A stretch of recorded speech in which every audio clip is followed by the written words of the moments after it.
Atenção, Deus quer falar com você agora. Hoje eu quero falar sobre Jeremias 45. É um capítulo bem curtinho, mas que traz algumas verdades muito poderosas. Eu quero começar esse capítulo dizendo algo muito interessante, que muitas vezes a gente aprende de forma totalmente errada, sabe?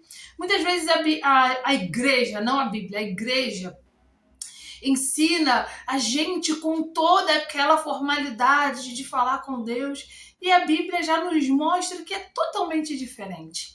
Baruque estava queixoso, sim, estava chateado, estava frustrado, e ele estava reclamando que Deus estava acrescentando mais dor à tristeza dele.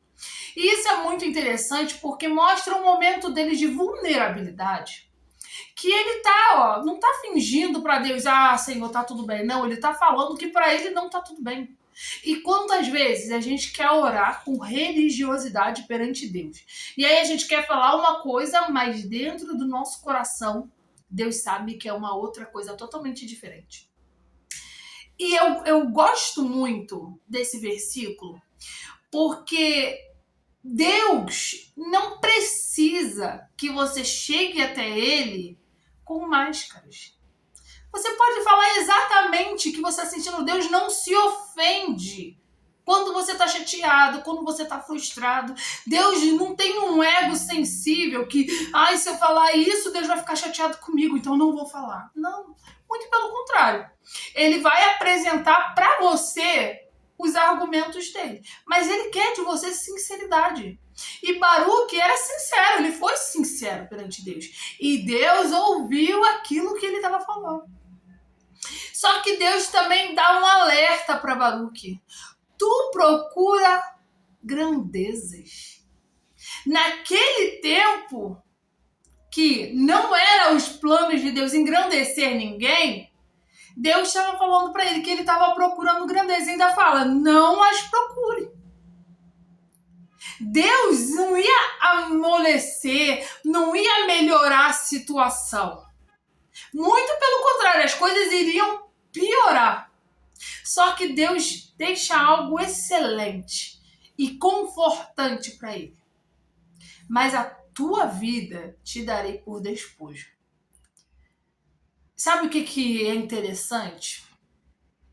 Que muitas vezes nós estamos passando por momentos difíceis, situações difíceis, e a gente quer que Deus nos arranque daquela situação. Só que muitas vezes aquela situação vai ser boa para nos fazer crescer, amadurecer, para nos levar para o nosso propósito. Então Deus não nos arranca da situação, mas Ele nos guarda dentro da situação. O fato de você permanecer no deserto não quer dizer que Deus te abandonou lá. Não, muito pelo contrário. Muitas vezes você nem percebe, mas Ele está te sustentando. E se não fosse Ele te sustentar, você nem suportaria. Só que como a gente continua, a gente acha, eu que sou forte, eu que estou continuando, eu que estou seguindo, Deus me abandonou. E não é nada disso. Ai de ti. Eu sempre menciono aqui a história de José, porque a história de José, para mim, é uma história muito impactante, porque, cara, o cara passou por um monte de coisas sem merecer. A mesma coisa de Jó. Mas de José, eu gosto de falar porque Deus mostra que ele não perdeu o controle de nenhum período da vida de José. Deus deu os sonhos, Deus estava lá quando os irmãos se iraram contra ele, quando ele foi vendido, quando ele foi preso, e Deus também estava lá para ele se tornar governador. Só que a gente acha que estar na presença de Deus ou ter Deus na nossa vida é que o cenário vai ser sempre favorável, vai tudo dar certo. Não, porque se Deus está comigo, tudo vai dar certo na minha vida, todas as portas vão se abrir, tudo vai ser maravilhoso, não vai existir perseguição, não vai existir nada. Tudo que eu pedir, Deus vai me dar. Esse é o cenário que a gente gosta de pintar de presença de Deus, achando que para Deus estar conosco tem que tudo dar certo. Mas eu vou te falar, meu irmão, tira esse pensamento da tua cabeça, porque estar com Deus não quer dizer que tudo vai dar certo na tua vida. Você pode estar com Deus, Deus está com você e tá tudo dando errado. Agora, uma coisa que eu te garanto, que se Deus tem um propósito contigo, tu não vai morrer nesse vento, não. Tu não vai morrer no processo, tu não vai morrer no deserto. Tu vai ficar dias após dias, que nem aquela viúva. A viúva estava pronta para morrer com seu filho. Era a última refeição dela para morrer. Mas Deus tinha um propósito naquilo ali. E aí ele enviou o profeta. E aí aquilo que era a última refeição dela se tornou provisão na vida dela. É assim que Deus faz. Ele não te tira. Muitas vezes ele não te tira do deserto, mas ele te sustenta no meio do deserto. E em Jeremias 45 é interessante justamente por isso. Deus disse, olha, as coisas não vão melhorar não, Baruque. Sossega aí porque as coisas não vão melhorar não, muito pelo contrário.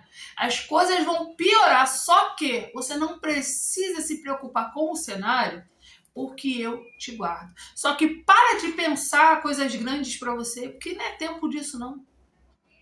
Eu acho que uma das piores coisas da nossa vida, porque a gente quer só o sim de Deus, que a gente acha que Deus só vai falar sim pra gente.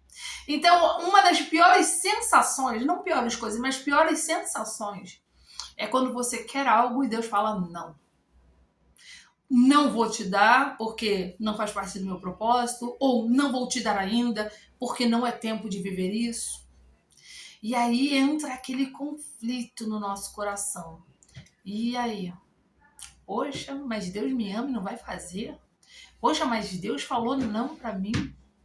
Poxa, mas a palavra de Deus não diz que se pedir, dá-se-vos. A gente começa a querer criar um monte de questionamento e vai mexendo num contexto e vai mexendo em outro, só porque a gente quer entender o não de Deus, porque na nossa cabeça não faz sentido Deus dizer não, mas faz. Deus diz não quando os teus sonhos não estão alinhados com os dele. A gente não sabe, a Bíblia não relata que coisas grandes Baruque estava almejando, estava desejando. A gente não sabe. Mas não era propósito de Deus. Então Deus falou, não. Não. E tá tudo bem. Pode ser um não agora, ou pode ser um não para sempre. Mas pelo que entende-se do contexto, Deus deixa claro que aquele tempo seria um tempo ruim. Então, não ia fazer sentido para Deus fazer algo na vida dele naquele tempo. Talvez esse não de Deus para Baruque fosse ainda não. Mas tem nãos que são definitivos. Deus fala, olha, você pode até estar querendo isso, mas o que você quer não vai ser bom para você, não tem nada a ver com o propósito que eu tenho para você, então não. E a gente tem que aceitar o não de Deus. Nós não podemos agir como filhinho mimado, que quando recebe um não de Deus faz birra e fica de mal. Não. Você tem que entender que todas as coisas cooperam para o teu bem. Até aquelas que você não entende. Até aquelas que na hora machucam. Até aquelas que aparentemente fazem você perder alguma coisa. Mas todas cooperam. Então, o que Deus está falando para mim e para você hoje? Olha, eu não vou tirar do deserto, não vou te tirar do processo, mas eu vou te sustentar. Isso basta. Isso nos basta. Todos nós vamos viver por processos, mas saber que Deus está nos sustentando dentro do processo, basta. É momento de glorificar. Quando for o tempo, ele faz acontecer, porque a palavra dele diz isso. Então a gente só precisa confiar, descansar e entender que se foi não ou ainda não, o mais importante é que a vontade dele é boa, perfeita e agradável. E ele sabe exatamente o que ele faz, tá? Se essa palavra falou com você, compartilhe com alguém que precisa ouvir isso. Se você ainda não é inscrito no canal, se inscreva agora, venha fazer parte dessa família e deixe o seu amém aqui nos comentários, porque ajuda esse canal a crescer. Beijo!